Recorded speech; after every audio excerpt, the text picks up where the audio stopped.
wanting to be successful is easy. Everybody wants to be successful. The question is, do we have what it takes?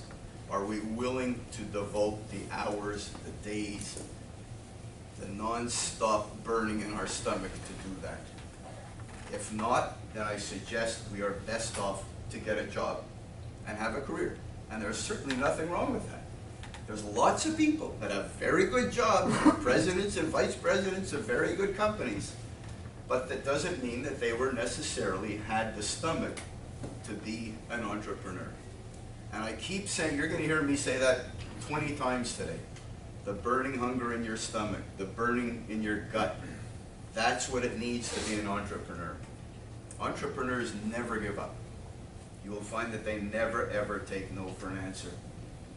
No matter how much they achieve, the entrepreneur also wants a little bit more all the time.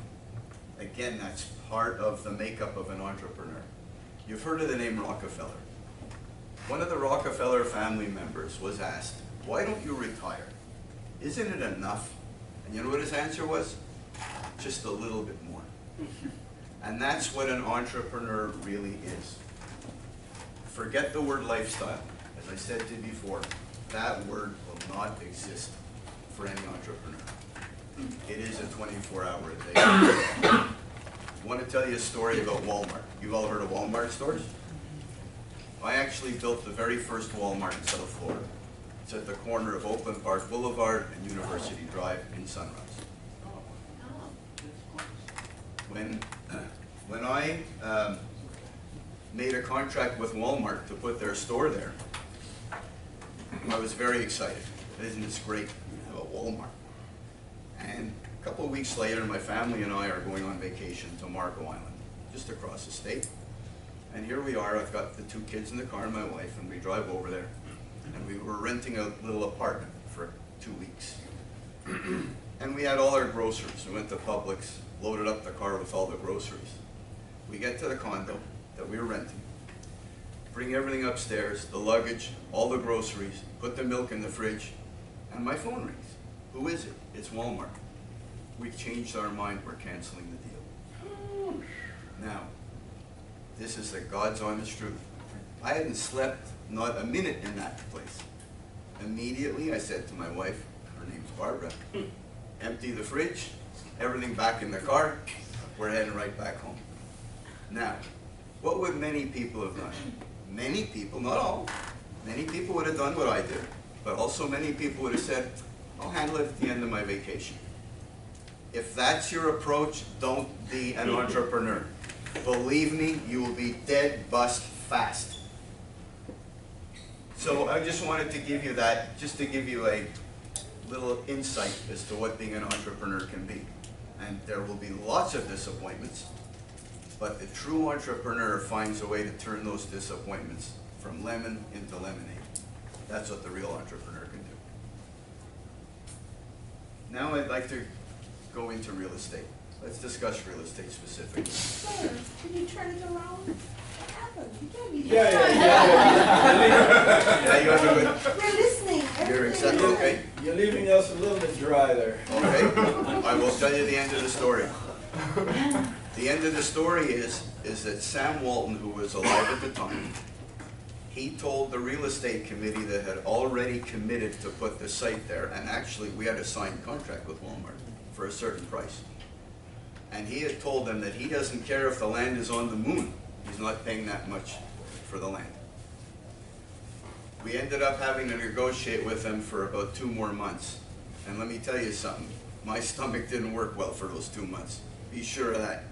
And at the end of the day, we ended up making a deal for $1 million less than what they were supposed to pay. Now, you could turn around and say, well, why didn't you sue them? They had a contract. Sometime in business, you have to make a decision. And the decision is, I could sue Walmart, and we would have won that lawsuit because I had a signed contract. It was a no-brainer. But that would have been the last Walmart our company would ever have done, forever and ever. So sometime you have to make that decision. Now, if it was $5 million, might have been a different story. but $1 million is obviously a tremendous amount of money. But we had to have Walmart. I'll explain very briefly why. This is off the subject, but your question's a good question. Why did we have to have them? If you know that corner at Sunrise and Oakland and University, it's 31 acres. It's a pretty big site. Years ago, it was a circus site, actually. And the land was owned by the Cigna Insurance Company. You've probably all heard of Cigna. So, if we would have not had Walmart, at that time, they were the magnet that attracted other users. So, at the time, and some of these companies are no longer in business, we had J. Byron's, which was a department store chain, and we had a jewelry chain called Luria's. They wanted to be there, but they also wanted Walmart to be there, because Walmart fills that parking lot, right? When you have a Walmart, that parking lot's always going to be full of customers. So, for that reason, we had to make a decision. You know, it was a complicated decision. Yes, you're losing $1 million. Yes, you would have won if you'd have sued Walmart. But, A, you'd never have done a Walmart again. B, you wouldn't have had J. Byron. C, you would not have had Luria's. And you would have had an empty shopping center. So, it was you have to make those decisions and those trade-offs from time to time. All right, so let me just get back now to real estate specifically, point out a couple of things. If you want to be in the real estate business, whether it's a developer, an entrepreneur, an investor, or anything else, number one is you got to get a real estate license. Are you all aware of that? Okay. Why do you need a real estate license? Because any deal that you're going to be involved in, there's going to be a commission. So why should you let the entire commission go to some other guy? What you should do is get your license for the first year until you can become what's called a broker. The first year you're just licensed as a salesperson. You have to hang that license with a broker. It's actually 2. 2 years. Oh, is it 2 years now? Yeah. Okay, it used to be 1 year. When I did it, it was 2 years. Okay, so then you know all this. So then what you need to do is end up getting your broker's license at the end of the day, so you don't have to split the commission with anybody. So you must get a real estate license. That's number one. Number two, as I said, you have to have that burning hunger, but number three, you also have to be a risk taker. Hi. Are you here for this class? Yes. Oh, please have a seat.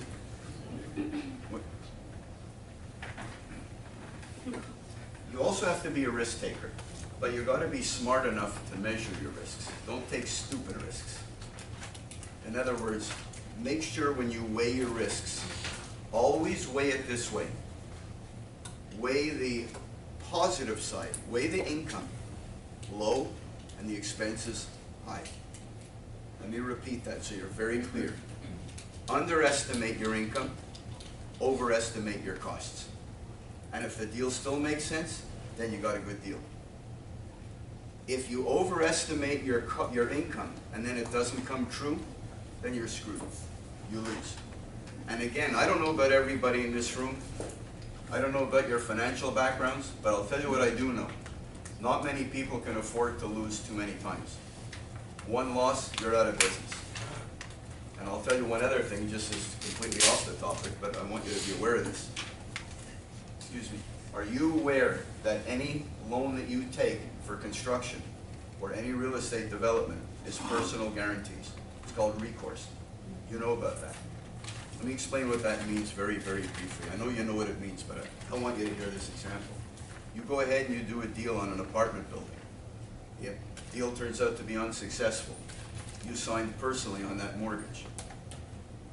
Your house, your assets, whatever you have, there will be a judgment against you. So you're taking risks. Measure your risks very carefully.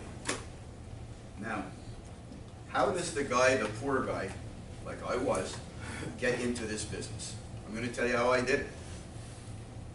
I was desperate to find a way to make a living. So I went out and I got a real estate license, and I hung it with a broker. And with that broker, what I did was I realized very quickly that commercial real estate, which is what I was in, not residential, commercial real estate, the commissions are very high. I don't want to give this guy 50%. So instead of splitting my commission with him, I offered him a rental amount. I said, let me hang my license with you, for which I will pay you $200 or $300 a month. Whether I sell something or not, you're getting a few $100s a month. Now that was in the 70s. Now you may have to offer them $500 a month. But doing it that way, over the course of a year, is $6,000 or $500 a month. All you need to do is one deal, and you've way made better than splitting that commission in half. Because commercial real estate, a commission could easily be $100,000, could be $200,000, could be $300,000. So why give up 50% of that? So what I did was, I started off with my license. I gave this guy a couple $100 a month. And then I went out and I brokered one deal, I made a commission. And then I brokered another deal, I made a commission. And then I said to myself, you know what? I'm going to syndicate deals. You all know what syndicating means, right? No. Okay, let me explain. Syndication is a way of making partnerships. So it's me taking 10 of you and saying each one of you put in $50,000, and I'll put in $50,000, and now we have $500,000. Let's go buy a property together. So we do it in what's called the form of a limited partnership. Those you're familiar with? Yes. Okay. And you know what a general partner is? Okay. So you do it in the form of a limited partnership. Doing that is basically what's called syndication. Putting people together, an assembly of people. What I did on the first one is something I'd suggest to all of you. Don't take your commission. Put it back in the deal and be a partner with the other 9 or 10 people. Now think about this. Let's say there's a piece of real estate that's $1 million small apartment building. 20 apartments. And from that $1 million, you can get a mortgage for $800,000. It needs $200,000 in cash. It's not that hard to find 10 people with $20,000 each. I know it sounds like it's hard. It's not. Once you put together some people with $20,000 each, and if your commission was going to be $20,000, the way you earn the respect of the investors is to say, I don't want any money. I want to put my money in with you. That's how good I think this deal is. When you do that, those investors are more inclined than just saying, oh, would you please buy this building so I can make a fat commission and put it in my pocket? Instead, tell them you want to be their partner. You'll go in with them. Now, that's exactly what I did. So the very, very first building that I bought was on Oakland Park Boulevard, where, believe it or not, the Gold Coast School of Real Estate used to be. They might still be there for all I know. 2700 West Oakland Park Boulevard. I didn't really know very much. I remember, I didn't have a master's degree. I didn't have any experience. So I went out and I got this building, and we put in, the investors put in a total of $500,000 in cash. And the building was $1.5 million. So there was a $1 million mortgage, $500,000 in cash. My commission was going to be $50,000, roughly 3% of the $1.5 million is $45,000. So I said, I won't take my commission. Putting it in, I want to be partners with you guys. Okay. Buy the building, exactly 1 year and a day later. Why do I say 1 year and a day later? Bingo, because it's capital gains. You pay much less tax. A year and a day later, we sold the building for $1.5 million over the mortgage. So the investors that put in $500,000 got back $1.5 million, 3 times their money. And guess what else? I got $150,000 for my $50,000. So we are all happy. What happens when the investors are happy? They want more deals. And you know what else they do? They bring you their friends and family. So now you have more investors. Well, then we decided to do more. So we bought a shopping center with Publix in Englewood, Florida, near Venice. And that shopping center, about a year and a day later, sold it again. Made a bunch of money. Now I'm getting more and more investors. So now can you see how my personal equity built up? That's how my equity was building up. From nothing. From doing a deal and not taking the commission. Starting at 0. That's how my equity built up. Because I made money for investors. And that's a very, very good way to start. Now, when you put together a limited partnership, I don't know if anyone has discussed this with you, you would be what's called the general partner.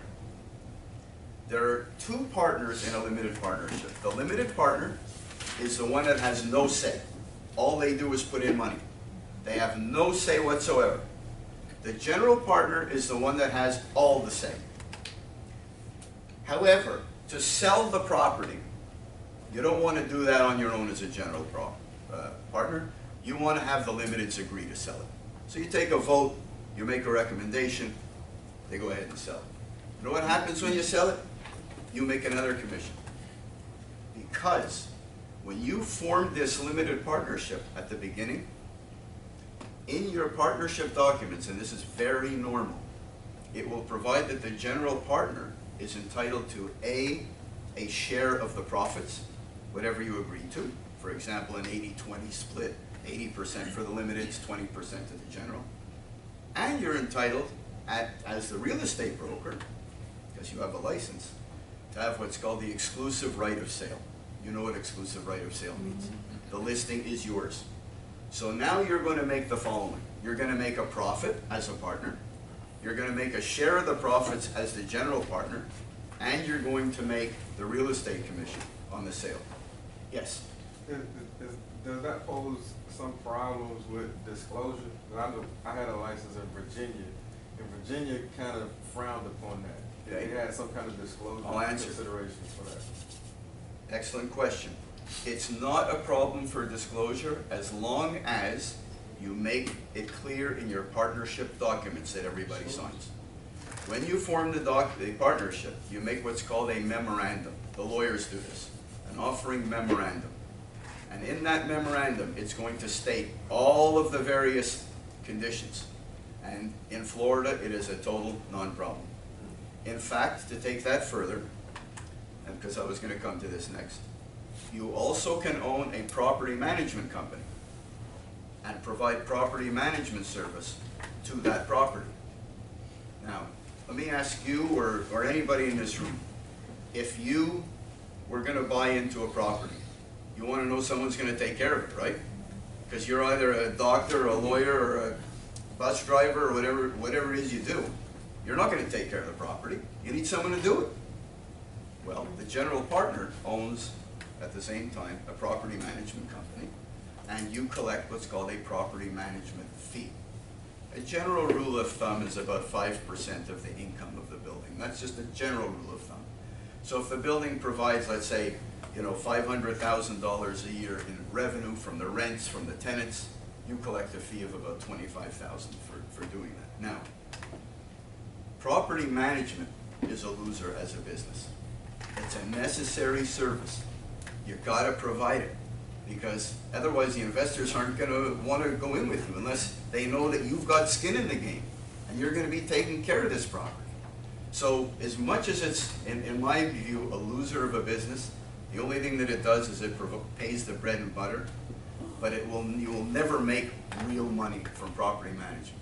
However, it lets you get the deals and it lets you have the big picture. Always look at the big picture. The big picture is that you're a partner in a real estate deal. You have the exclusive right of sale as the broker. You're collecting a fee as the general partner. You're collecting a share of the profits.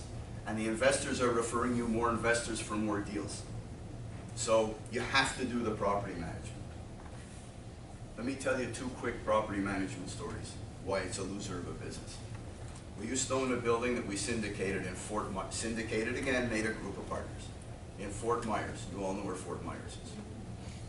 In Fort Myers at the time, there were a total of 2 buildings in the whole of Fort Myers that were 5 stories or more in height. We owned one of them. My phone rings at my home at 1 o'clock in the morning from the police in Fort Myers. What happened? A guy just jumped off your building, off the roof. So I said to him, I was half asleep at the time, what happened? Is he alive? Yeah, the guy's alive, but we had to let you know. Now, what's the very first thing that should go through your mind as a property manager? Liability. Do I have insurance? You've all got the right answers. Insurance, liability. You don't give a hoot if the guy killed himself. It doesn't matter. What matters is, are you going to get sued? Right? Okay. Now, you say to yourself, how did he get to the roof? Was the roof door locked? It's supposed to be locked. How did this? How did that? Well, after I woke up for a couple more minutes, and now I was wide awake, I called back the police in Fort Myers, and a guy answers the phone, and I said to him, I'm calling you regarding the this situation that just happened. I says, can I speak to the officer that handled it? 1 minute, please, and here's what I hear him say, I swear. Joe, there's a guy on the phone about Superman. Joe comes on the phone and tells me that this guy actually spread his wings. He thought he was going to fly off the building. What drugs is he on? Pardon me? What drugs was he on? Who knows? That's a good question. I don't know. But he actually thought that he could fly off the building. Tell you another one. Tell you one other one about being a property manager, so you'll understand why that it sucks, but you got to do it. We had a property in Kendall, South Miami, the Kendall Club Apartments, years and years ago. We noticed that one of our tenants, the unit was occupied, and we kept track of the property manager. There's a property manager at every apartment building, right? If you go to rent an apartment, there's someone there. That's the property manager. But then there's the property management company that he or she works for. That was us. So we happened to notice, because we would audit this stuff and say, geez, how come apartment 4C, we're not collecting rent, but I know it's not vacant. So I get in touch with the property manager. She has no idea.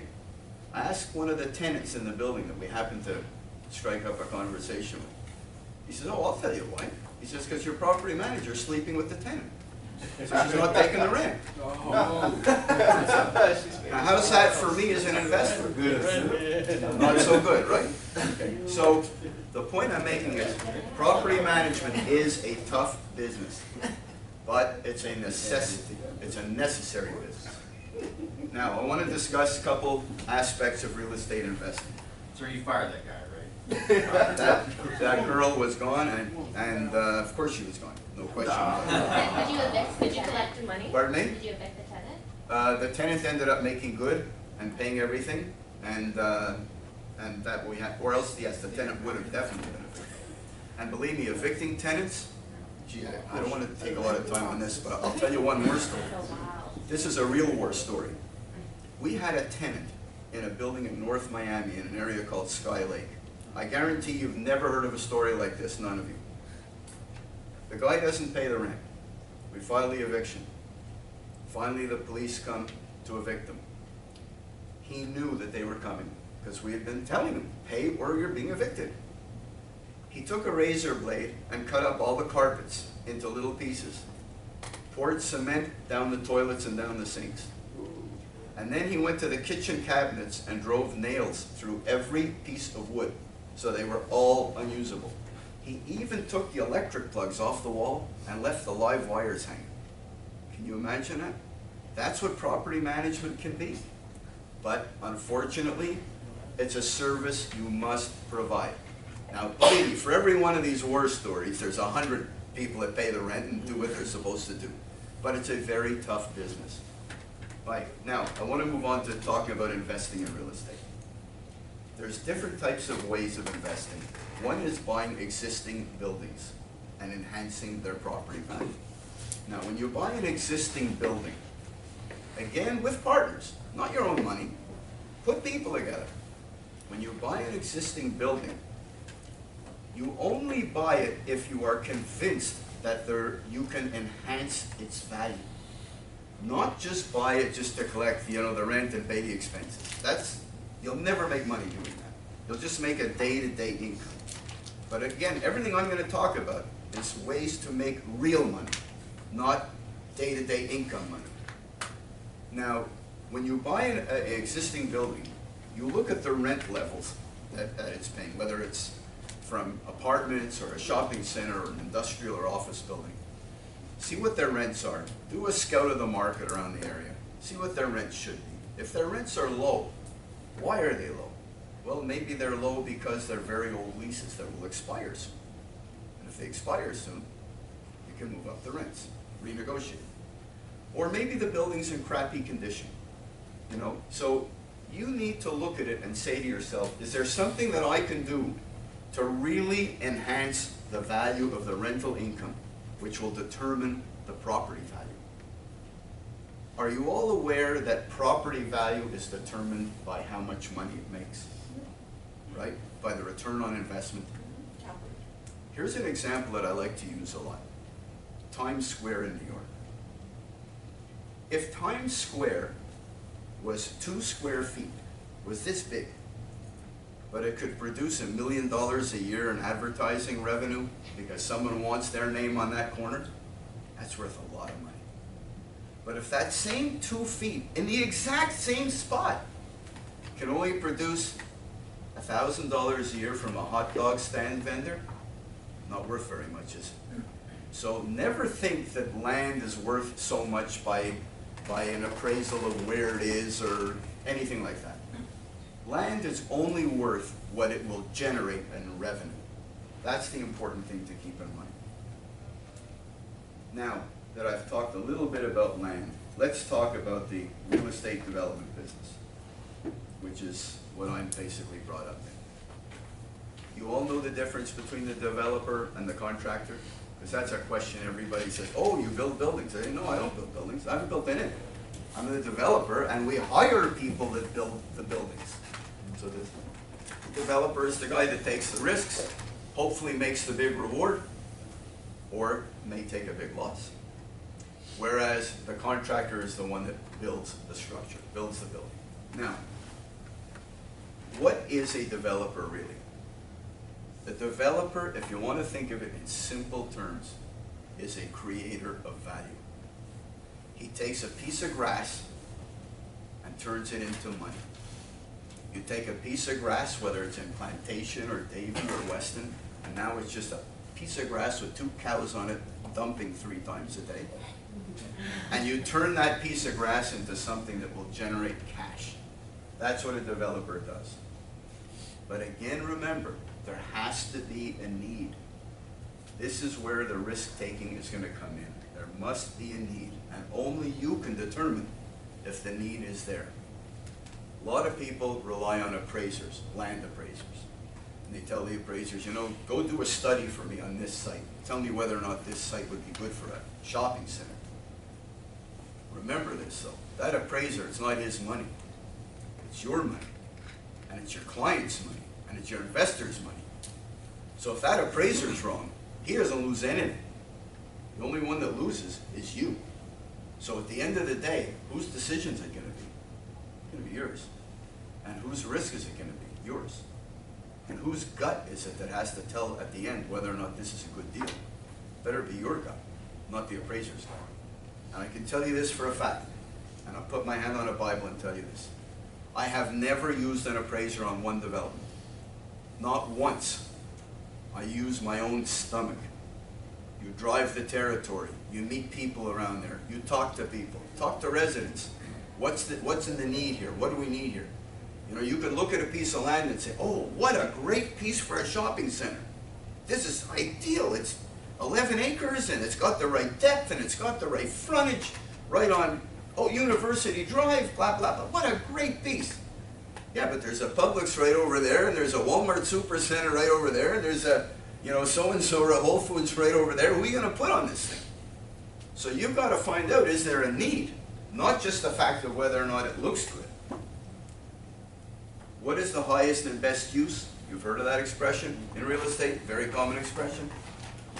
Highest and best use doesn't necessarily mean that there's a need. A piece on University Drive may be absolutely ideal for an office building. But do we need an office building there? There are 7 of them up and down the street, and all of them are 40% occupied and 60% vacant. Do we really need another office building? So you have to ask yourself these questions. And finally, what's going to determine the value of the land, as I said to you before? How much income will it produce? Am I keeping you awake? And if anybody has a question, by the way, if anybody has a question, please feel free to just interrupt me. I'm totally fine with questions. Okay, now you found a piece of land, you like this piece of land, and you say, geez, there is a need. I know there's a need. Okay. You make a purchase contract to buy the land. What things are you going to look for in your purchase contract? What's your next step once you find the piece of land you like? Pardon me? What's that, zoning? Closing. Zoning? What closing date? Closing date, entitlement, Due diligence. due diligence. And you have to do all that. Every one of the things that you guys just said, you have to do. But you got to do them once you have the contract. Now what you do therefore Because what's the use of doing all this due diligence, and then you say, okay, now I'm ready, and they say, oh gee, that land was sold 2 months ago, I'm sorry. Okay, so here's what you need to do. Number one is you need to make any contract on land contingent upon a due diligence period, and you being happy with that due diligence period. Usually you will try to get as long as you can. I mean, I'd like to have 10 years, but realistically you'll probably get somewhere around 60 days, 30 days, hopefully 90 days if you can. What is it that you're going to do during that time? Well, first thing that you have to do is have an architect lay out the project that you want to build. Let's say, and again, I'm just going to use shopping centers or office buildings. Have the architect design out the layout of the building, take into account the parking ratios that are necessary. Do you know about parking ratios? Parking ratios I'm going to talk about later, because that's one of the most critical things that developers often overlook. Make sure before I leave here that I talk about parking ratios.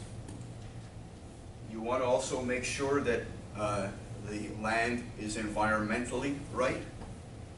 You have to do what's called an environmental study. There are two types. There's a phase 1 and a phase 2. The phase 1 will basically be the history of the surrounding area. If from aerial photographs going back 30 years or 20 years, there were no gas stations, or for example, our own turnpikes when they were built. I don't know if you're aware of this, but the Department of Transportation was dumping oil on sites up and down turnpikes, and old oil barrels. You can find them underground. So you need to first do a phase 1 study and make sure that it's clean. If it's totally clean and there's no history, the engineer is going to recommend to you that you don't need to do a phase 2. Phase 2 is far more expensive. That's where they will actually penetrate the soil, do a study of the actual soil samples. If the soil is bad and heavily contaminated, you now have a huge cost to decontaminate that site. Basically, it's digging up all this earth, removing it and hauling it away somewhere, bringing in all new stuff, very, very expensive. That's often a reason to just turn a site down. You also will meet with engineers who will do soil tests. They have to do what's called basically hammer tests, where they're going to hammer into the ground these pins to go down as far as 30, 40, 50 feet, and they will see how hard does that hammer have to hit for that pin to penetrate. The more pressure that the land has, the stronger that the land is fighting that pin, the better your site, because your building's not going to sink, and you won't have to do special site work.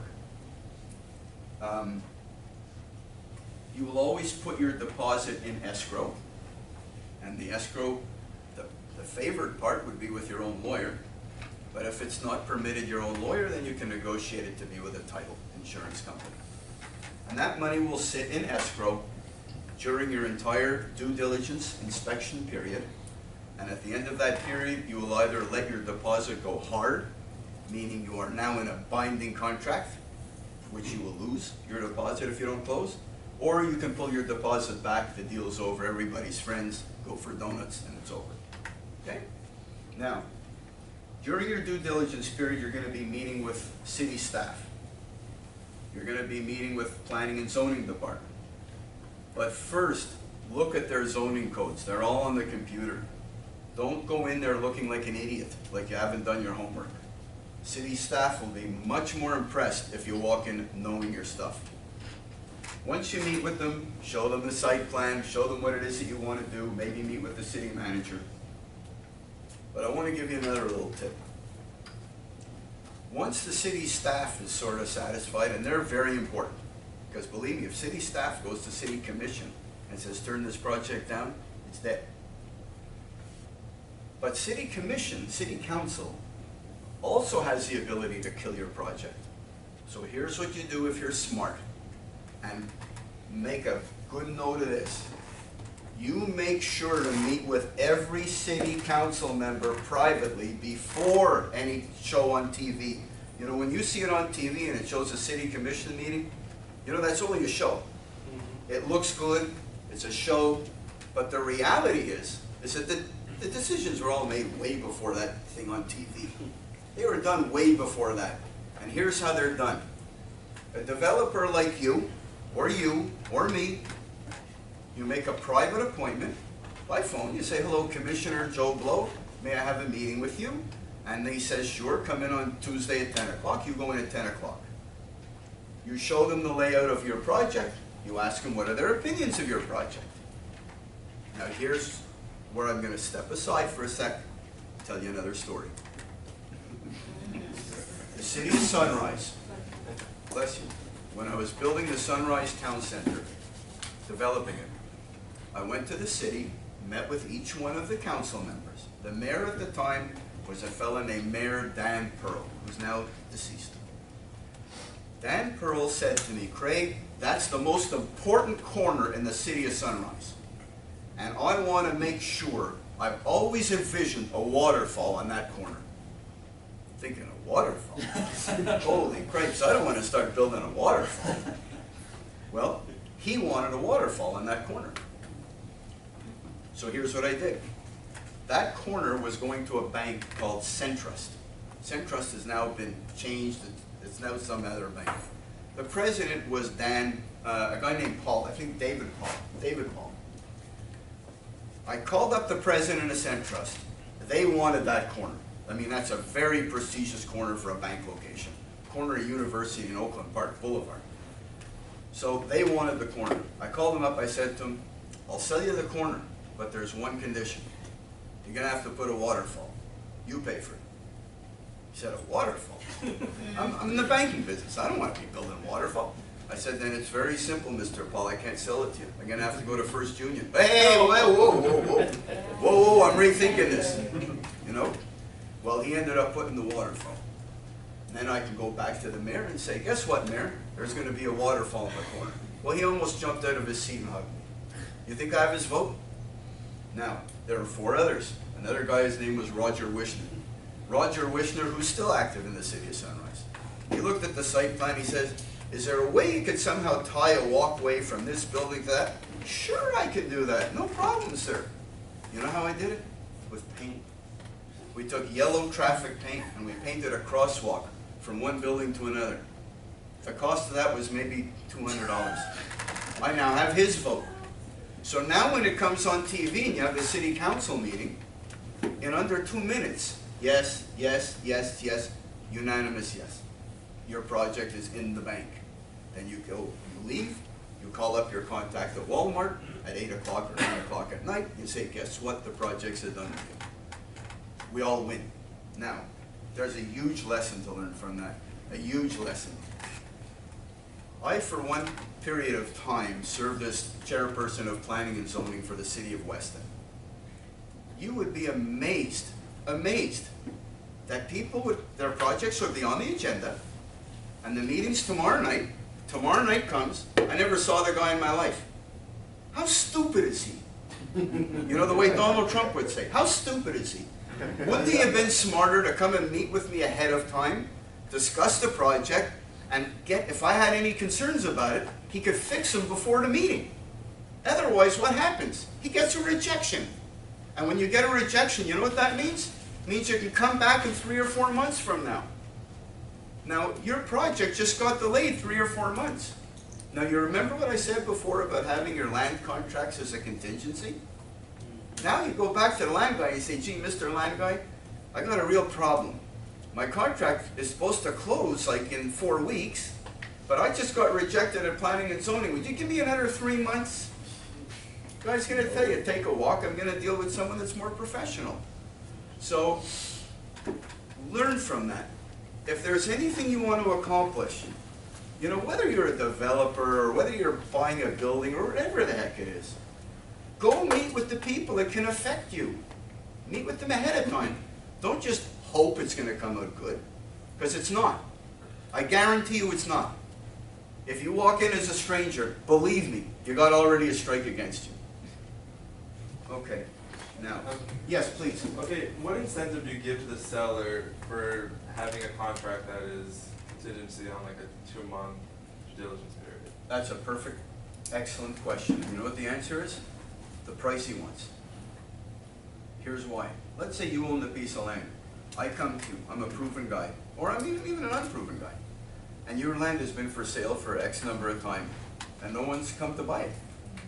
And I come and I say, look, I'll buy it, but I need the time for it to do the inspections. Any landowner knows no one's buying the land just guaranteed. They're all gonna want the time for inspections. So if you come to a price that he's happy with, he's gonna give you the time. Otherwise, you're not gonna buy it, and no one will.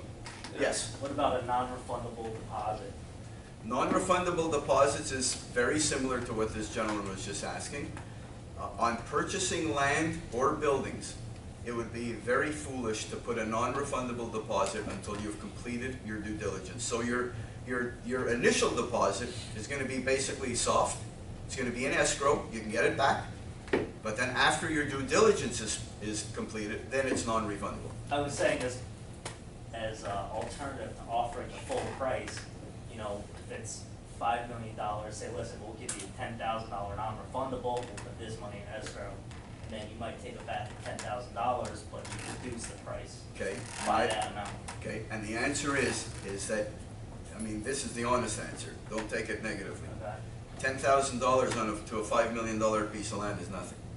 They're going to want a deposit of $200,000. $10,000 isn't going to cut it.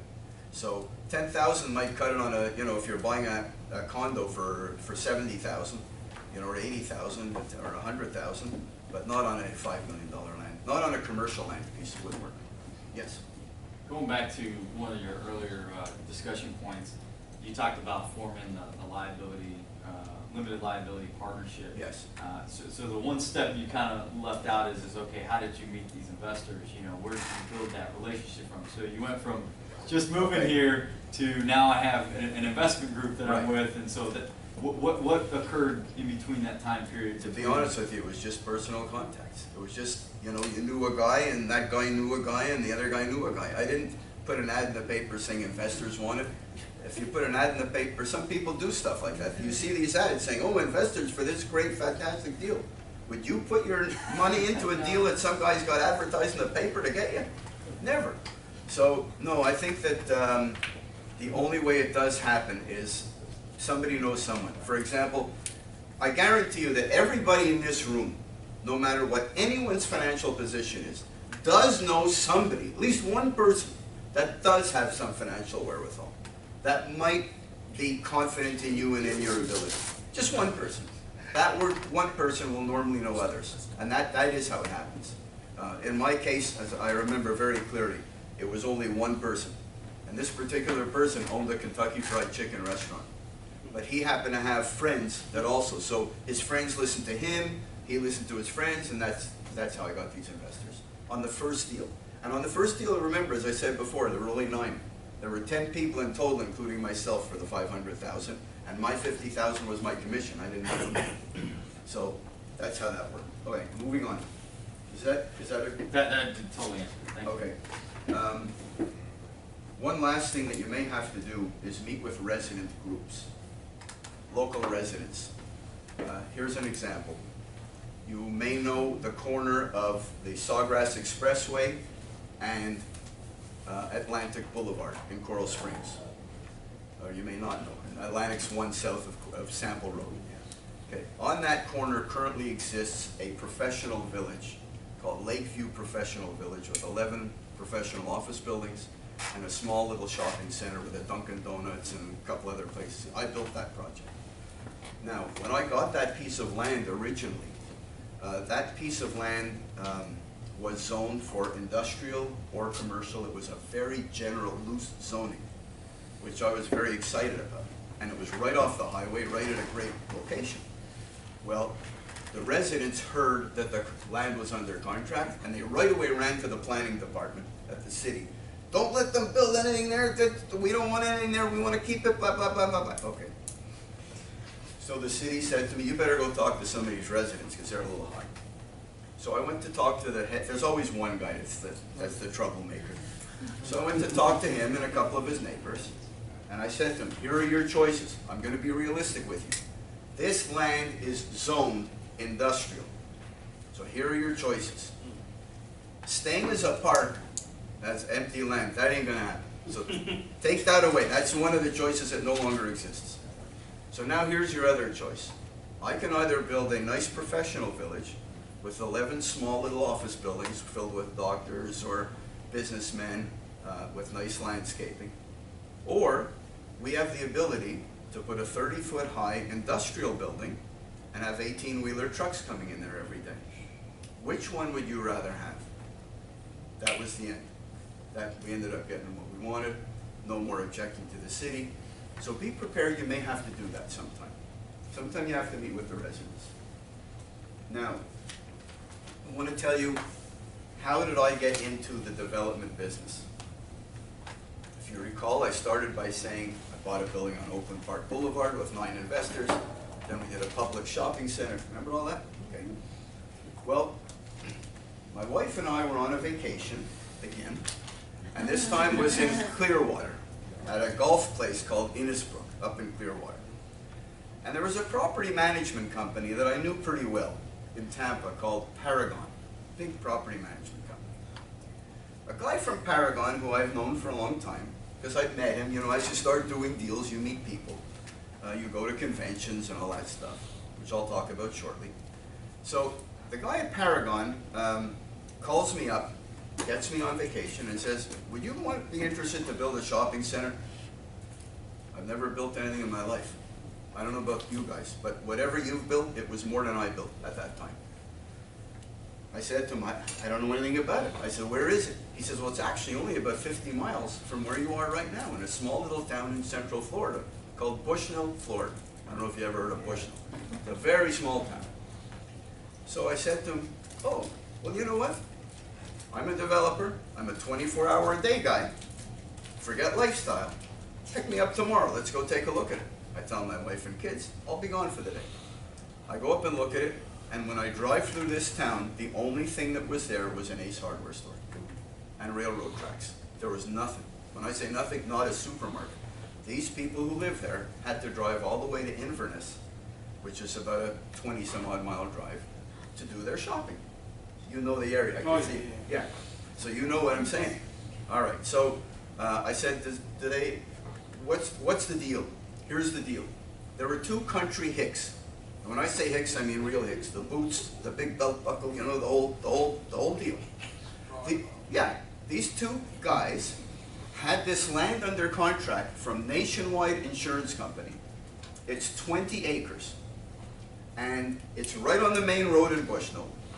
But they didn't have any money.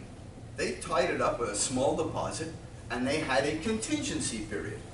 And during the contingency period, they figured, I'm going to flip my contract to someone else and make some money on this. But I'll never close on it. They don't have the money. Well, they said that they had 2 potential tenants interested in putting stores there. Winn-Dixie and Eckerd Drugs. Eckerd Drugs is now CVS Pharmacy. I go up, I take a look at the land, and I think, geez, this is a nice site. I talk to a couple of people in town. I say, where do you go for your groceries? Oh, we have to drive 25 miles, blah, blah, blah. There's a need. Now I know there's a need here. So I asked these 2 hick guys. I keep saying hicks because these guys really were country pumpkins. They really were. So I said to them, how much do you want for your contract, and I'll take it over. And they said, I want $250,000, and I will assign my rights under this contract to you, and then you go close with Nationwide Insurance and buy the land. It's all yours.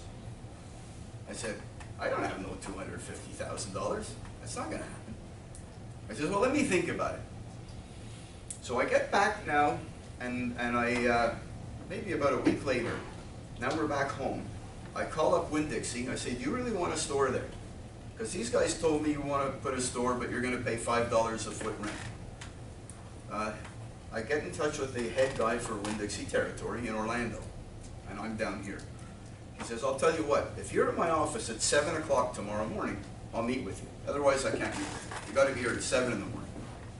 I'll be there. Wife, I'm leaving right now. This is the truth. I get in the car, I drive to Orlando, I stay at some little place that I could afford, and at 6:30 in the morning, I'm in Winn-Dixie's parking lot. Sure enough, a car pulls in, one lonely little car, and it's him. So I tell him, I'm here, sir. I came early. I didn't want to take any chance of being late. He says, come into my office. After we talked for a little while, he does want the store there. And I told him that I can't build it for him at $5 a foot rent. I'm going to need $6.50 a foot. He agrees.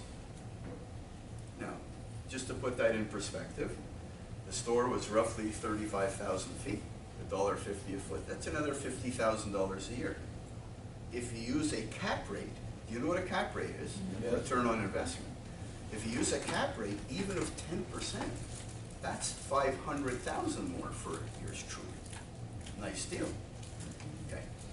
Then I get in the car, and I had pre-made an appointment with Eckerd Drugs because they're in Clearwater. Their head office used to be, and Clearwater is pretty close to Orlando. So I drive over there. Yeah, it's about an hour and a half. Yeah, an hour and a half. It's not that far. I think it's I-4 or whatever the road is. I-4. Yeah.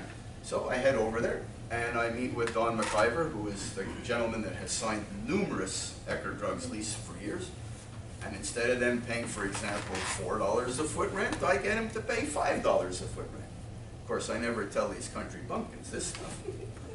So now I come back, and now it's a couple of weeks before they have to close. So they're really shaking in their drawers at this point, because they might lose their deposit. So I tell them as follows: I'll make an offer to buy your contract. How much will you pay? I said $25,000. They said, we want $250,000. I said, well, I don't have $250,000. And the deal's a lousy deal because Winn-Dixie and Eckerd's isn't paying high enough rents. So either sell it to me at $25,000 or find somebody else. Well, they sold it to me. So I give them the $25,000. Now I own this land. Okay, it's 20 acres. 10 acres, we build a Winn-Dixie, an Eckerd Drugs, and a Family Dollar stores, which is, you may know who Family Dollar stores is. And then I also got a Pizza Hut on an out parcel. You know what an out parcel is, all of them. Okay. Now I have 10 acres left. I didn't know what to do with this 10 acres. So I call up a broker who does leasing. And I say to him, find me a big box store. I want to put like a big box store on that other 10 acres. A couple of weeks go by, he calls me, he says, I think I have someone for you. I said, who? He says, Walmart. I said, who? He says, Walmart. I says, I never heard of him. Because in 1980 and 79, who the heck ever heard of Walmart? They were only in like really rural, small little towns. So I said, no, get me Kmart. Well, Kmart, you know, was basically bust. Well, as it turns out, I ended up having Walmart. And Walmart at the time would do what's called a real estate trip. Here's the way it would work. Rob Walton, who was Sam Walton's son, and who ultimately became the chairman of Walmart. His real name is Robson, but everyone called him Rob. Here's what Walmart would do. They flew their own plane. They didn't use commercial airlines because it was cheaper. And that's the way Walmart is as a company. So they would fly their own plane with all of their real estate people, let's say 8 or 10 of them, and you as the developer, meaning me, you make sure you're at such and such landing strip, not major airports, such and such landing strip with a van. You pay for the van and you pick us all up and you can show us your site. Well, in the van I had Rob Walton and all of these people, showed them this site, and boom, we ended up with a Walmart. The funniest part of the story is this. Remember we talked about meeting with planning and zoning people and city staff while you have your contract under contingency so you get your money back? Well, I did that in Bushnell. This was my first project. Figure I'm going to call the city manager. I call up the city manager. His name is Vince Ruano. And I called up Vince and I said to him, Mr. Manager, we want to build a Winn-Dixie shopping center in your city. What is the procedure to get building permits? He said to me, when will you be up here next? I said, next Tuesday. He said, do you have your plans ready? I says, yeah, I have my plans ready. He says, well, I'll tell you what, come up on Tuesday, come over around 11:30. You and I will go out for lunch, and then after lunch, we'll pick up your permits. That was my whole planning and zoning What was city the year? commission. Huh? What year was it again? In the 70s, late 70s. No, too, it's not- There was no planning and zoning commission, no city commission, no nothing. We brought up plans. It's hard. for a whole shopping center, a roll thick like this, with Winn-Dixie drawings, which are complicated, and Eckert drawings. I mean, big plans. I put them on this guy's table at 11:30. We went and had a burger. We came back and poof, I have permits. No one even really reviewed the plans. I don't even think they unrolled them. Now, being realistic, that doesn't happen anymore. Now what they want is they want your environmental study. They want your landscape drawings. How are you going to landscape this property? How much are you going to use for what's called pervious and impervious space? Do you know what that is? Yes. Okay, so these are things that are very critical now. So you must make sure that you have contingency periods in your contracts. Question, Yes, please. for these projects, for your, who's in your building? Is somebody you have a relationship with? You're using local people? What are you doing? Is somebody you know, but you know the person will come in on budget? You need somebody For the explain? construction, they go out to these areas. Oh, okay, construction is different now. Okay, remember what I said at the beginning, I'm the developer. So now, let's go straight to construction. Let's go talk about that topic. Guys, let's talk about now, we have an approved site plan, and you got a couple of tenants and you want to build this project. Construction. What you're going to do is you're going to take your plans, and your plans are going to come from various people, not just an architect. You're going to have civil drawings, which is the land development drawings from a civil engineer. Your underground drainage, your underground piping, etc., water supply to all the buildings. Then you're going to have your electrical plans, you're going to have your mechanical plans, which is air conditioning and plumbing, and you're going to have your architectural plans.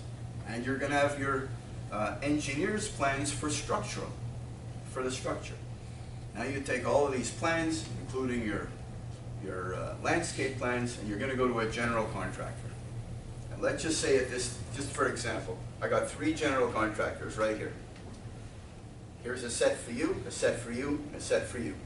I want your bids by next Thursday. Okay, next Thursday comes, you give me a set of bids, you give me a set of bids, and you give me a set of bids. Okay? You gave me the best bids. You're the winner. Yay. Terrific. Now, there's 2 things you can do as a developer. One is just sign a contract with this nice lady. She's the winner. Or you could say, I want to rebid all your subs. I want the price even lower. The money is made, and this was going to come way later. The money is made in real estate.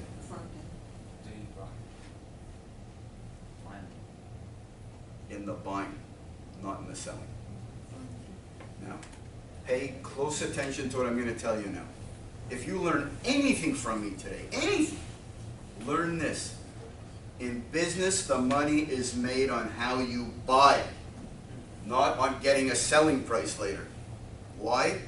Because the selling price you don't have any control over. The selling price is driven by the market. If the market demands a cap rate or return on investment of 8%, you're not going to be able to sell it at 2%. So they're going to determine, the market's going to determine your selling price.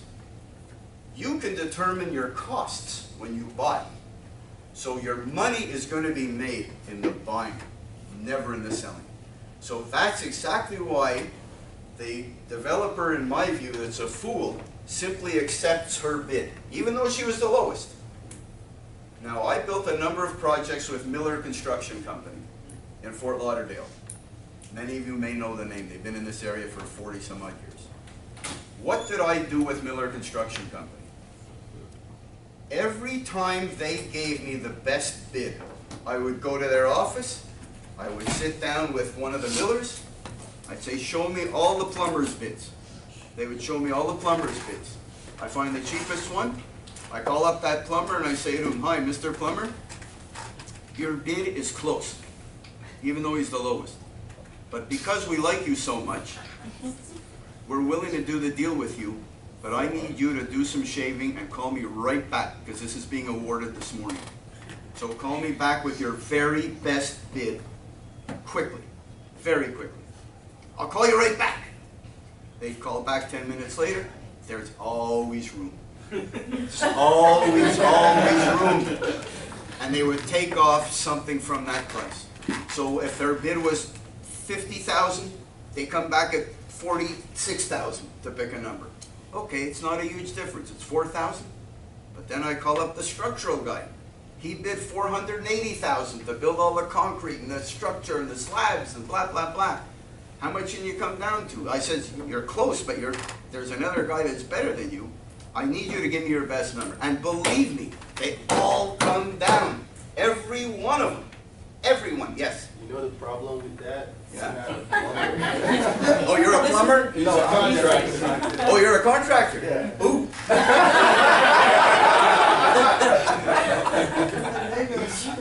But I am right, aren't I? Yeah, you are right. But we had a guy that we beat down to lower his price, and then he ended up using like really cheap material. That's where your construction superintendent comes in place. Remember, the general contractor, who's the head guy, he's supposed to have a superintendent there that's overlooking all the material and everything that's going on. When it's a commercial project, you can't just use cheap material. On a commercial project, your material is going to be inspected when you get to that job site. So it's got to be right. You can't, that won't happen. Chinese drywall.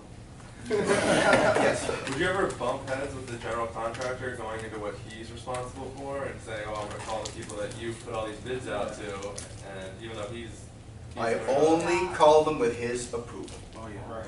Remember I said I sit with one of the millers? Yeah. Without their approval, I would never go over there. Is it in their contract you have with the GC that you can make some of those calls? No. Or is it just a relationship based? It's basically this. You either let me make these calls, or this lady's getting the business. Okay. You know, you have to be tough. You know, I know it sounds terrible, but you've got to be tough. If you don't make the money in the buying, believe me, you're going to lose. That's where the money's got to be made. Question. Yes. I spend less time watching television and spend more time working out how am I gonna do some of the things when I start doing building. Okay. And I'm scared of building.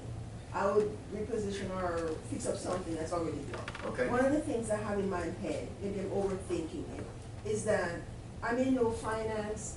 I need to find somebody who's an architect or somebody who can give me look at general contractors' work or something, the plans, and advise me. I can't just rely on the general contractor to come in. I need to You will have between that. me and that person. No, you will. For quality control. You're going to have more than one person because the general contractor is going to be building what's on the drawings. So the people that you have to trust are going to be your engineers and architects. You're going to hire an architect, for example, to oversee your whole project. Now you're going to select somebody, and that would be the person that will be your go-to guy. Very often during construction on a project, something can happen, and you look at it and you say, this just don't look right to me. You call the architect, he comes over and checks it. And if there's a problem, that architect will go to the contractor on your behalf, not you. Look, let me tell you something. If they use steel that's, you know, that's this thick or this thick or this thick, I don't know the difference. But the engineers and the architects do. So those are going to be your overlookers. You will recall I used the words highest and best used earlier. Just give you one more story. But the reason I'm giving you these stories is because you know some of these properties, so you can relate to it. If any of you are familiar with Weston, at the corner of Weston Road and Royal Palm Boulevard, there are two big office buildings with a lake in the middle and a fountain that goes like this. Okay, that was one of our projects. Now, the first building that was built was supposed to be a bunch of little professional buildings. And the land was going to be bought by an investor to build those little buildings. As it turns out, the investor came to me and I said to him, I don't like that idea. Why don't you just step aside and I'm going to build a building that will be prominent at that corner. It's a very important corner. You're coming right off the expressway. You can't just put some little buildings there. It's got to be something that makes a punch. It's got to have a bang. So ultimately that's what we did. We built the first building, which is the one closest to Weston Road, 4-story office building. We got terrific tenants. We had Marriott Hotels, Hershey Foods, First Union Bank, which is now Wells Fargo, a bunch of really good tenants, Raymond James, the stock brokerage company. Now, How did I get those tenants? This is another one that you guys keep in mind. If you're gonna build anything that you need tenants for, let's say an office building, I'm talking now about offices, not shopping center, offices only. Build it near the boss's house. Now, if the bosses live in Weston, and you have a nice building right there, he doesn't give two hoots if his employees are gonna have to drive from Sunrise or Davie or Coral Springs. It's nice and easy for him. So, build it near the boss's house. Now, the corner of Weston Road and Royal Palm Boulevard, I knew some of these bosses have to live in Weston. So the head guy for Marriott Hotels lived in Weston, the head guy for Raymond James lived in Weston, and all these others. So it made perfect logical sense. So I built one building, got full, was really successful. And then I said, okay, now there's another piece of land on the other side of the lake. There was a lake in between these two parcels of land. That land is also zoned for an office building. What happens if I don't buy that land? If I don't buy that land, someone else will, and they're gonna put an office building on it and compete with mine. I had no choice. I didn't want to build a second building. I was at a stage close to retiring. I didn't want it anymore. But I did, because if I didn't do it, someone else would, and they would have killed the revenue stream of my building. So I built the second building, also was successful. Now, why did I build the second building? I told you one reason, but there was also another reason. The other reason was because if I ever wanted to sell the first building, it would have been too big a deal for a private investor. It was 70,000 square feet, and it would have been too big a deal for one person to buy. But it would have been too small for an institution. An institution wouldn't buy a deal with just one building like that. So by building the second building, it put me in a position where I could now go to the institutions. And ultimately the buyer was the Signet Insurance Company. Now, how did I get to the Signet Insurance Company? Here's a story I'm going to tell you. You remember I told you about the Sunrise Town Center? That land used to be owned by the Signet Insurance Company. I wanted to get that piece of land because I knew Walmart wanted to have their first South Florida store, and it would be at that location. So either I was getting it, or some of these big guys were getting it. And believe me, there were developers that are big guys, like Trammell Crow from Texas. They wanted the site. Lots of big developers wanted the site. Well, every year there's a convention in Las Vegas called the ICSC, International Council of Shopping Center Builders, Developers. When you go to that convention, everybody makes appointments with the retailers. Say, oh, Mr. Winn-Dixie or Mr. Walmart, I want to meet with you, I got a deal, blah, blah, blah. 99.9% of what goes on those conventions are nothing but a pile of BS. Now, what it is this. You meet with them, give a guy a big slap on the back. Hey, we'll do lunch. Hey, big bud, yeah, we got a deal, right? Okay, I'll call you when I get back. You get back, no one calls, there's no deal, there's no nothing. It's all for show. In fact, in the lobby of the Hilton Hotel across the street from the convention center, there's a bar. And they page people. You hear them paging. Hello, I'm calling Mr. Jones, please pick up a white phone in the lobby. You know what developers would do? They would call the operator and say, page Mr. Jones, and it's him. Page me, I'm Craig Wiener. Page Craig Wiener, please. You know why? So that all the retailers and everybody would hear your name being called all the time in the lobby like you're a big shot. People did it all the time. Now, I met with the Signet Insurance guy in charge of their land, and I said to him, sitting at a table at the bar, I said, I want to buy that piece of land to put a Walmart store on. Would you sell it to me? He said to me, Craig, why would I sell it to you? He says, Trammell Crow wants it, and he starts naming all the big developers, multinational companies, and there's just me, this little schnook. So he said, why would I sell it to you? I said, because I'm going to perform. That's why. You're not going to have any problems with me. It'll be a done deal.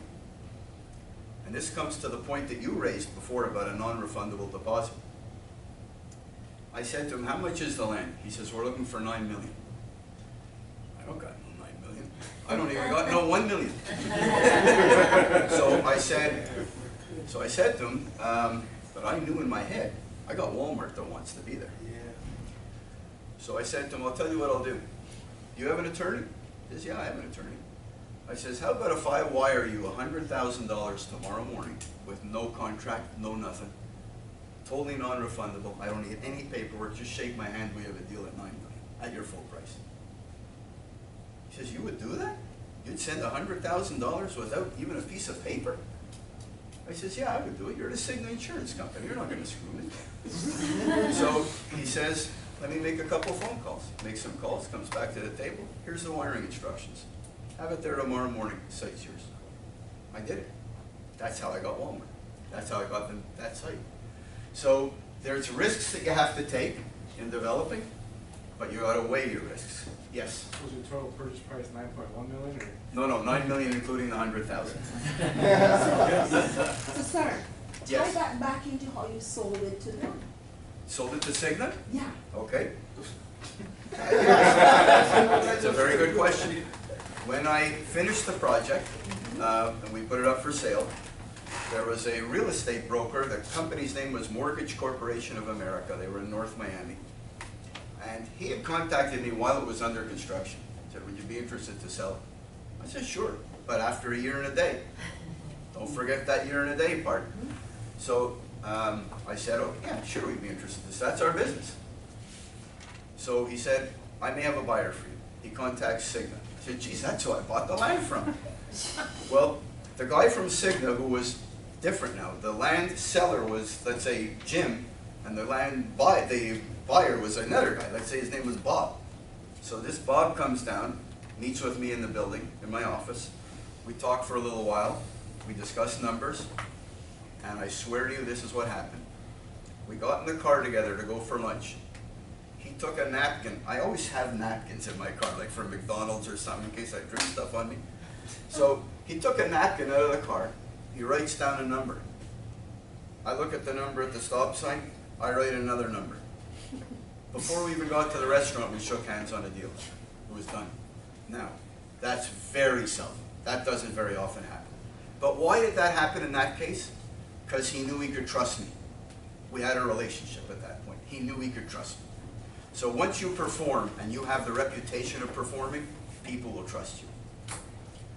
And you know, like my late father used to say all the time, it takes 20 years to build a relationship, to build a reputation, 20 seconds to destroy it. So you got to be very cognizant of that. But I only sir, have, pardon me? in this 21st century, some of those deal-making strategies that you've described, will they work today? Absolutely they will. They will.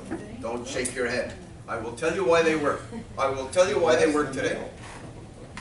Here's the reason. If I come over to make a deal with you, I look you right in the eye, you look me right in the eye, and we can trust each other. We got a good feeling of trust for each other. I shake your hand, you shake my hand, that deal's going to happen. Now, does it need to be on paper? Of course. Do you need the lawyers and the architects? Yes, you do need all that. But, you know, looking someone in the eye, having a reputation, building up trust, the deals are going to happen. Believe me, they will. No matter what century it is, they will happen. You know, one of the things I was going to say to you guys today is, whenever you do business with anybody, trust is everything, right? Integrity is everything. I mean, if you don't have integrity, you can forget whatever business you want to be in. Look people in the eye. Don't shake their hand and look at the floor like this. Let them feel that they can trust you. I want to give you a couple more comments. Geez, I got a few more pages, but I'm only allowed 5 more minutes. So I'm going to try and wrap up as quick as I can here. But I wanted to talk to you about green buildings and parking ratios, which I will. Let me just read you off a couple quick comments that are earlier. Buildings have to have sex appeal. Sex appeal sells. I don't care what anybody says. When you look at a building, if it's a hodgepodge mess, no one wants it. Nobody wants dirty underwear. Everybody wants a clean, nice-looking, well-landscaped, well-maintained building. That's very, very important. In my buildings, I always made a point of piping in music. People like music. You come into the lobby, you hear nice music in the lobby. People like that stuff. The bathrooms have to be really nice. Whoever you're showing your buildings to, they're going to go to the bathroom. And if that bathroom looks like crap, that isn't gonna help you. Lobbies, very critical. Office building lobbies, marble, wood, all those sexy things. Buildings have to look like that. The leases have to be properly structured with maximum upside. In other words, when you're doing a lease, if that lease is gonna go up 20 cents a year per square foot, you're gonna get this price. If that lease is gonna go up $2 a square foot each year, you're gonna get this price because of the cap rate. So keep in mind, the leases have to be structured with lots of upside. And they have to be structured the most you can, triple net. Do you know what triple net means? Yes. Net of what? Taxes, insurance, and camp. Maintenance. Yeah. Bingo. Make sure to try and only get triple net leases. That's the most desirable for any investor to buy from you. Green buildings. Do you know what green buildings are? Leave, Like, huh? leaves. Certified. No, not leaves. Leaves. Oh, leaves. Certification.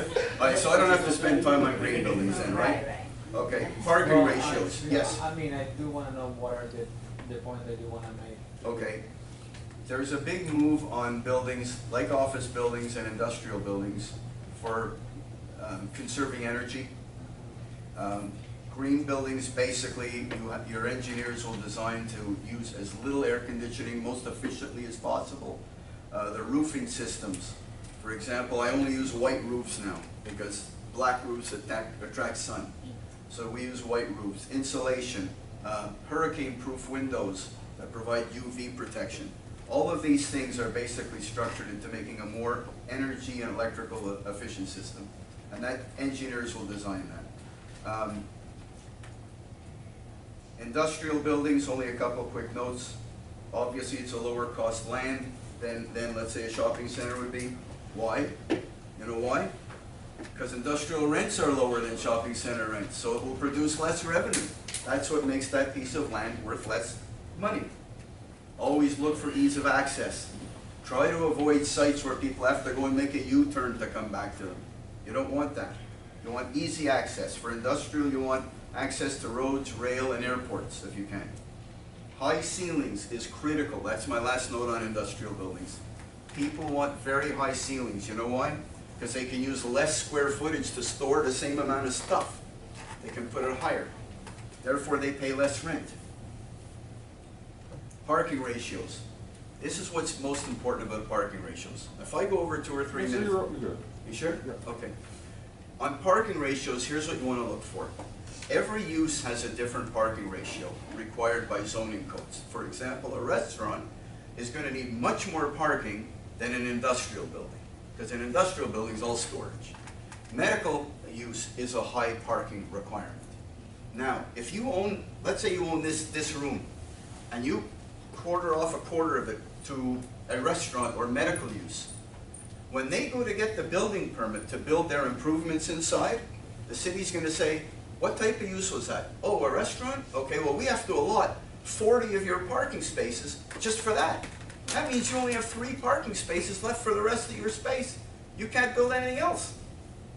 So you got to be really, really careful about that. A lot of people think, oh, well, if you have 5 parking spaces per 1,000 square feet, you're going to be fine. No, because restaurants in some cities require 10 per 1,000, and medical may require 7 or 8 per 1,000.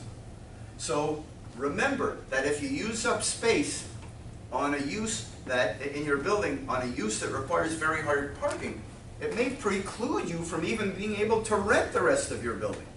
So be very, very cognizant of that. I was going to talk to you about flipping houses. Yes. Yeah? You want that? Okay. I have a question first. Sure.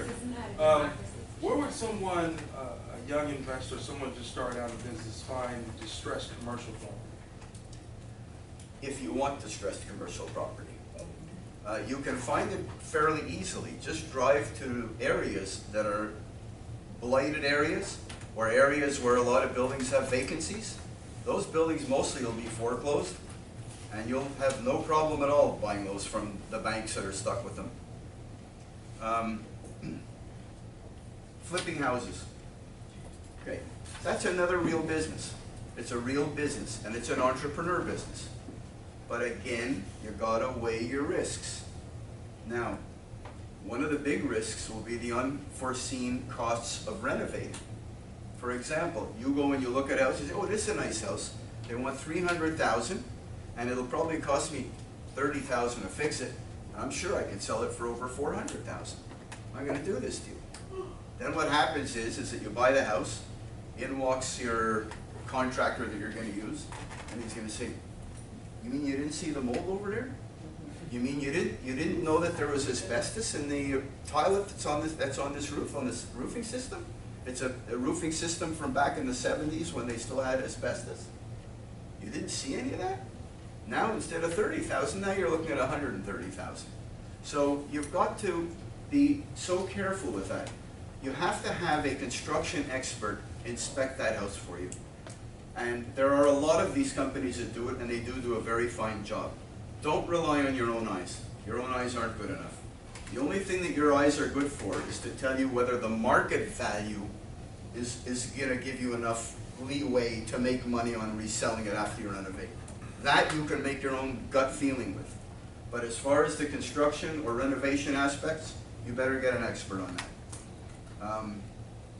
You also have to ask yourself, in the area that this house is in, will my buyers be able to qualify for a mortgage? You know, that is a very big issue now. You have no idea how many housing deals fall apart because the buyer didn't qualify. So you have to look into that very carefully.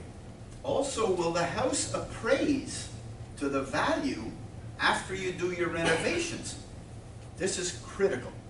Critical if you're going to be in this business. $300,000, you buy the house. You put $50,000 into renovating. So now you have $350 into it. You want to sell it for $400. Along comes a buyer, he says, deal, I'll buy it for $400,000. But then what happens when he goes to his bank for a mortgage? The bank says, this house is only worth, the appraiser says, I'm only appraising it at $350. The bank's not going to allow the sale at $400,000. Unless that buyer all of a sudden finds another $50,000 bill in his pocket. But assuming that's not the case, you're not going to get your $400,000. So you have to be sure that not only will your renovation costs and the house cost put you at a point where you can sell it and make a profit, but will it appraise and be able to qualify for the mortgage? Yes? So how do you analyze whether appraisement value? Comps. You use comps, which you can easily find that online. There's many websites. Or you can talk to local realtors. Or you can even show the house to a realtor friend. Say, for example, let's say you're going to use a realtor to sell it, just as an example.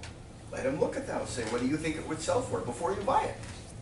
You know, do your research, do your homework. You'll find that out. You'll find that out. Now, if you do renovations in the house, remember these words: sex appeal. Don't ever forget that. Those bathrooms have to look terrific. The kitchen and the master bedroom have to look terrific. If they don't, you're not going to sell it. It's going to be a hard sell. Put flowers out in the front. Flowers are cheap. Put flowers out in the front. Make sure the front sidewalk and the front door is nice and clean before you even show that place. These are very important points. I've got some closing comments, but before I'll just take a second on buying or investing in second mortgages. Is that something that any of you know anything about? Okay, that's another business in real estate. And that is that let's say, for example, you own a home, right? And you have a house for $300,000, and you have a $200,000 mortgage on it, first mortgage, and you need some money. And you come to me or to him or anybody else, and you say, would you lend me $50,000, and I'll give you a second mortgage on my house? Well, you may say, that sounds okay, because the house is worth $300. He's only got $200 as a first.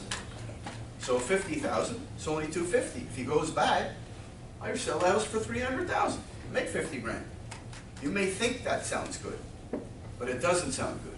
And here's why it doesn't sound good. Because when that guy doesn't pay his first mortgage, right, then you have to pay his mortgage payments. If you don't pay his mortgage payments, that first mortgage holder will wipe you out faster than you can blink your eye. You'll be bye-bye. You will lose your money. Because he's the one that's gonna foreclose on the house. The only way you can foreclose on the house is by you keeping him good and making the payments. You may not wanna have to make those payments. So it's a very dangerous business. You really need to know what you're doing. All right, here's my closing comments, and I'm running over by 5 minutes. Okay. Again, as I said to you before, the money in real estate is made in the buying, not in the selling price. Get bids for anything you're gonna do, and then rebid the bids. Never lower your, sorry, Plumber. No, I was gonna say, isn't that big shopping? Now, this is gonna sound stupid to all of you. You put your property on the market for sale, it doesn't sell after a couple of months, what do people right away wanna do? Lower the price. Raise the price. It works every time. Let me repeat that. If you can't sell your property, raise the blank price. Don't lower it. Because the buyer that will come later is gonna lower it again. Raise the price. And then the buyer will come and end up offering you what you had it for it the first time. I'm telling you that it has never failed to work for me. Never. Weighing opportunities, be careful with the risks that you have to take. But also remember this, guys. People who don't take risks never achieve success. You have to take some risks if you want to be an entrepreneur. Determine if there's a need. You know all of these things we talked about. Pay your contractors fast. You're welcome. If you have a contractor working for you, don't ever make him wait for his check. Because when you need work done at that property, and he's got one crew, he's sending that crew to the guys that pay him fastest. Remember that. The way we paid our bills was the day we got them. A lot of companies wait to the 15th or the 31st to pay their checks. So they say, oh, it's easier for us. We just do it once a month. BS. You have somebody in the office that knows how to write a check? Pay those bills immediately. And the contractors will be so loyal to you. And then when you need to rebid your bids, they know that you pay fast. Very, very important. You know about release of liens? Yes. Okay, so I don't have to go into that. You know about a contractor's affidavit? At the end, make sure you get an affidavit sworn from the general contractor that everybody's been paid and no money is outstanding. And my final comment is this. Go to industry events. You were asking, somebody was asking before about how do you meet the first guy? How do you meet people to become investors? Go to industry events. Participate in the organizations like ICSC or NAOP, the National Association of Industrial and Office Properties. Go to your Chamber of Commerce, meet people. Ask for help when you need help from people. Don't be afraid to ask for help. People who are afraid spend their whole life being afraid. Make contacts and use those contacts. And don't be afraid to use them, because those contacts are going to come back and want to use you one day for help. Use those contacts. And the most important thing of all, look them in the eye. Don't look at the floor. Have integrity. Be forthcoming. Because when you're honest, people will be attracted to you. They're going to want to work with you. Always. Believe me. Hope I helped you guys.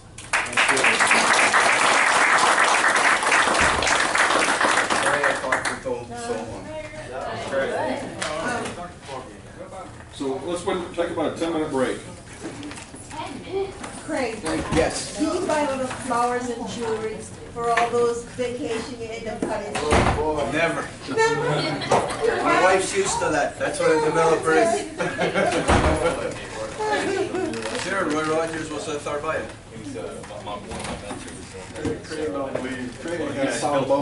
He's very big on landscaping, as you know. That's where he lives for environmental stuff. He's a good man. Did you work on your? No, he didn't. He worked for our wife at that time. He was a full-time employee. Okay. He was very involved in the development of the city of Weston. Right, Yeah. right. And that's why when you say you did all these projects and those. He's a good guy, Roy Rogers. Very good. And if nobody has any other questions, eh? Yeah, sure. You mentioned general partner started with a management company? Yeah. Is that something that you did, or? I did. What I did was I had a company, basically there was two sides to my business. One side was development or investing, but then I had to have a property. Shake it down. You need to shake it down here. I didn't do the work. I hired a Oh, company. like, get some soldier man. If I would have stepped into my He ain't said nothing about that. All adults. I work for GC is property manager. But there are also property management companies. You need to shake down Lots this of fire them. machines. Fire's gonna But shake be the careful. GC down. You see, one thing about, why do you want to keep that under your control? I didn't do that. You have the I didn't do that. I didn't do that. Means you just have to like that for, you're Doesn't having have to to outside. deal I with know. these guys. Somebody's gotta shake the You property. want to keep Yeah, control of it. I The only way to keep That's control what is I to wanted. manage it yourself. because the thing is, you should let this guy do But his it's job. but I would impressed with you. Take care of it. Corporate were cheaper too. We- Get my number. Oh, yeah, sure. You work with George Perez? Yeah. Like, you build trust. And would you allow him to make those phone I calls? let all my developers call whoever you wanna call. Because they always think there's a Yeah, I do have contractors are scammers. Right. And then you really think you got I got about 9 people that I from that company. But the subs are scamming too. Pay to play, what we say? And you say no. Of course. I put on there, if you're gonna give me a couple $1 million, hey, you can come along too. Be my pleasure. Or you can, the best is to email You go me. wherever you wanna call. Email is the best. Call the phone. Sure. I'll make I'm gonna put my email address on the board. It's like 7.5%. Yeah. Oh, my pleasure. This Thank one you. like 7.5. The West Coast, me? I Not too much, but Change my mental. I was recently crazy. had a building in Orlando that we Don't just be the sold cutthroat along with. game. But, I go in, I did. That's his card? No, I heard you mentioned Clearwater. Oh, sure. Yeah, She's like, I was I'll share, but let me take it. I love that. Let me take it. she, Want to put it right here and take a pic? What's going on, Doc? It's just off of Long Road, Siesta. I know exactly where it is, because I've been to Longwood a number of Hold times. it. Yeah. Eric. So I love that side. So I'm Who doesn't? Eric. Oh, yeah, thank you. Yes. No, it was Yes. No, it was, I don't think I got this. it was, it's Pat, not Eric, Pat. Pat gave you a card, didn't he? No. Emmanuel. Yeah. The only thing No, that I not did Pat, different, really, Murray, first presenter. First He didn't presenter. let me a card. I don't like him. You the telling me only we thing wasn't that I gonna be did shit? different. No, I not that one, that one is I a. was on my own. I didn't have any staff. Nobody ain't gonna be selected. If you have At the beginning, I couldn't afford to hire anybody. Right, so You know, the Weston Corporate Center building, which is a big project, I mean, you know, it ended up selling for $27 million. That's fine. I built that out of an office in my house, emptying out the garbage pail 20 times a day from lease dogs. I did all my own leases. You know what, when you do it yourself, you learn. You know, believe me, you learn. I had lunch this week with a guy that told me that he had an opportunity to build an apartment building. He'd never built anything in his life. He didn't even use a contractor. He just started to hire subs and found out what he would need and looked around and asked around and built an apartment building. You know what? When you have to do it, it has to happen. You make it work.